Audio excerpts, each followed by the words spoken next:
Share that one.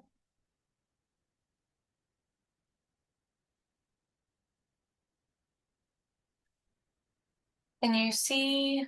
What can you see? Okay. All right, cool. Okay, so today we are going over why the scale fluctuates and understanding that normal weight changes and your cycle. So we have to understand that daily fluctuations are normal. A few causes: water retention, if you are eating a lot of sodium, if you have high stress, which makes high cortisol, and dehydration, your body's naturally going to hold on to a lot of water, which then makes the scale go up. Um, Food weight is another big one. So you have to consider when you are deciding to weigh yourself, because if you're doing it like you're eating a meal right beforehand, then you haven't even digested anything. Your body's not absorbed it and breaking it down. So it's naturally going to make the scale higher. Number three is glycogen storage. Glucose, it's basically glucose that's stored as an energy form. So your body does store 3 to 4 grams of water for every gram of glycogen.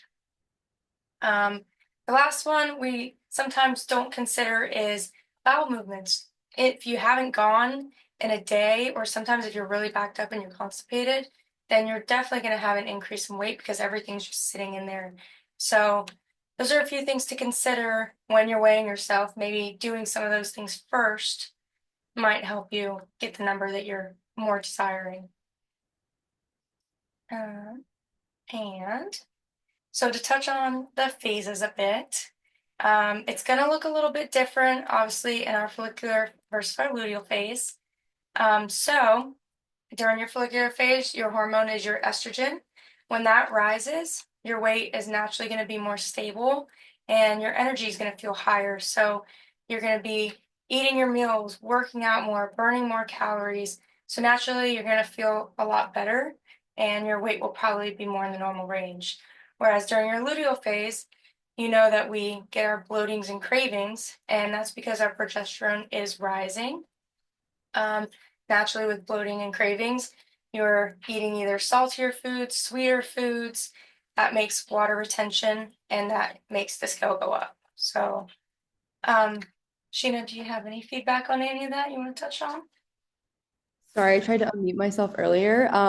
Yeah, just the other one before, it's funny, like I don't know if you guys have ever felt this way, but back in the day, everyone was like afraid of sodium, right? So actually from dehydration, when you're not taking like electrolytes, right, which have sodium, potassium, and magnesium, that's when you can be dehydrated. Because even if you're drinking a gallon of water a day, doesn't necessarily mean that you're actually hydrated, so down to a cellular level. So that's why you want to make sure you have your daily electrolytes. I love ProMix. They don't pay me to say this. I think their ingredients are amazing. And then yeah, just to touch on the food weight, like even when I have new clients and we raise their food, they're not actually gaining weight, but when you go from eating maybe 800 calories a day to 1400, there's naturally more food in your stomach, right? And like you said, if you're not letting your meal digest, or I will literally never step on the scale unless it's in the morning after I have slept. Like you will not catch my ass on the scale at night. And it's so true. Like, have you ever woken up and weighed yourself and then went and used the restroom and you're like, oh my God, I lost 2 pounds. So on the days that you don't use the restroom, it's easy to freak out. But and then the next slide, I did want to make one comment on um, the luteal phase. So technically, we burn 200 to 300 more calories a day on the luteal phase, which is really hard to kind of even wrap my head around, because this is when we feel the crappiest because we have so much water retention and like our energy is super low. But during this phase, they actually say that you're supposed to eat a little bit more so that your body doesn't think that you're like starving it. But that was kind of just it. Like I find myself definitely having more cravings during the luteal phase, but it's almost like a mental thing because you're like, should I be eating more? Because I feel like a heifer. But that was pretty much my comment. Perfect. Okay, so The number on the scale does not equal fat gain. I think that's something that's so important to remember. And a little key here, 1 whole pound of fat is 3,500 extra calories. Think about how many calories we have set for our macros. Are you eating that many extra calories in a day? No, absolutely not. So you have to focus on the trends, not just one day of weighing on a scale. So you certainly did not gain fat overnight. And then an example, which is what we've kind of been touching base on, is you ate a salty meal, you retain the water because salt naturally does that. So that is something big to remember and an easy way to say, okay, I didn't eat that many calories today. I think I'm all right. I think there's something else going on. And then smarter ways to track your progress. So weekly weight average. I know with Altered Ego, we ask for a couple to a few times a week. I would say doing it every single day can be really hard on us. So maybe dropping it to, 3 days a week, 4 days a week rather than full 7. And then looking at your progress photos, that alone, you're going to be able to see your body comp and how different you actually look versus what the scale is saying. And then bouncing off of that would be how do your clothes fit? Are there clothes that you've owned for a long time that fit a lot better now or not? That'll be a tell. And then your overall strength and your performance throughout the week when you're doing your exercises and your routine. Do you have anything to touch on, Sheena?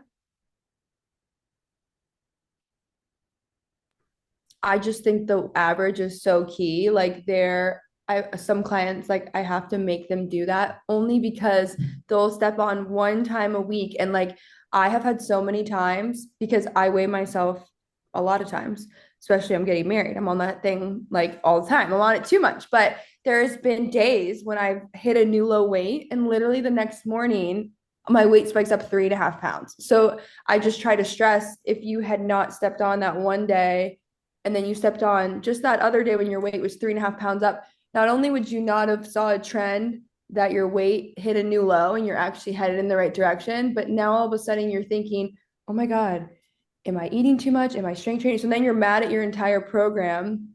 So I think getting an average is so important, like you said, and also following the trends. Like, did your weight drop when you had a rest day? Yeah, of course, right? Because your muscles aren't full of water and carbs and whatnot. And I also love just like focusing on photos and measurements and how your clothes fit. Um, all great points. We have to remember, I put it down here, progress is more than just a number, and that's where all these come into play. So next, tips to stay mentally strong. So for one, maybe weighing at the same time every day. Like Sheena mentioned, she likes to get up in the morning and measure right away. Maybe you even get up, do your morning routine with your face routine, use the restroom, and then before you've eaten breakfast, then like set that time to do it. Because then you don't have a meal that you just ate an hour ago or what may be it. And then something to remember, your PMS week will be higher. So you just want to plan for that, give yourself some grace that week, maybe measure less that week, or just understand that it's going to be fluctuating quite a bit. And then, of course, managing your cortisol. If you're high stress, that's going to affect you and it's going to make you feel sometimes worse about yourself. So, um, even when you're getting up in the morning, you have your little snack for the day, that levels out your cortisol instead of spiking it. So, that's a good way to start your day out right. And then, just like managing your stress overall. And then, of course, healthy sleep schedule. Make sure you're getting your 8 hours when you can and giving yourself grace again when you know that you were not able to. Because if you already know you're not able to, you're stressed about outside factors like work. And then you go and look at the scale and you're like, whoa, what's happening? You're just piling stuff on. So, yeah, that's it for that one. Do you have anything? Okay, so to kind of wrap it up, just remembering that the fluctuations are normal. There's so many more factors that go into it. You haven't gained a whole pound of fat in just a few hours or one day. Your menstrual cycle will affect your weight. And then we really need to focus on those long-term trends and habits compared to just daily and even weekly. And then just overall, your body is not a math equation. It is dynamic. It's going to change. It's going to fluctuate depending on what you're giving it and what you're giving out, energy wise as well. And then just recalling your progress photos and appreciate the changes in your body composition because that's where you're going to see the most notable change. You could stay at 150 pounds, but maybe your arms have changed drastically. Maybe your stomach has flattened, or maybe your legs have completely shifted in their measurements. So, um, that you can even do measuring yourself, measuring the different parts of your area. That's a good way to track as well without specifically targeting the scale. And there's a little quote in there. It just says, to care for one's body and keep it healthy is to love oneself. So it's just a little something to remember. And that's it. So cute. I love this whole little thing. Yeah, body composition is wild, and this will be the last thing I say. I'm done talking. Is if you guys go on my Instagram, I have like something pinned at the top, and it was like me when I was at like my heaviest. And then now, and I actually weigh more now than I did on the photo on the left, and it looks like I lost 30 pounds. So that was years apart for sure, but I think that that also goes into play just because muscle is so dense. So like a pound of muscle can be the size of your fist, and a pound of fat can be this big. So um you know, sometimes I even toy around with the idea of like not ever making my clients weigh themselves, but then obviously I need it for some biofeedback. But I think that the scale can definitely be such a mind fuck. I mean, even excuse my language, sorry if we have any kids on. We don't, but if any moms listen to this and their kids are in the back, but um sometimes it can make you like stop wanting to keep going with your plan because you think that it like made you gain weight when it's not true. So that was so good though. Thank you so much. Thank you, Julia, for jumping on. I appreciate it. I hope this helps some people just be in a better state of mind when they are, measuring themselves and going about their day to day. So thank you guys. Have a good night. Bye. Thank you.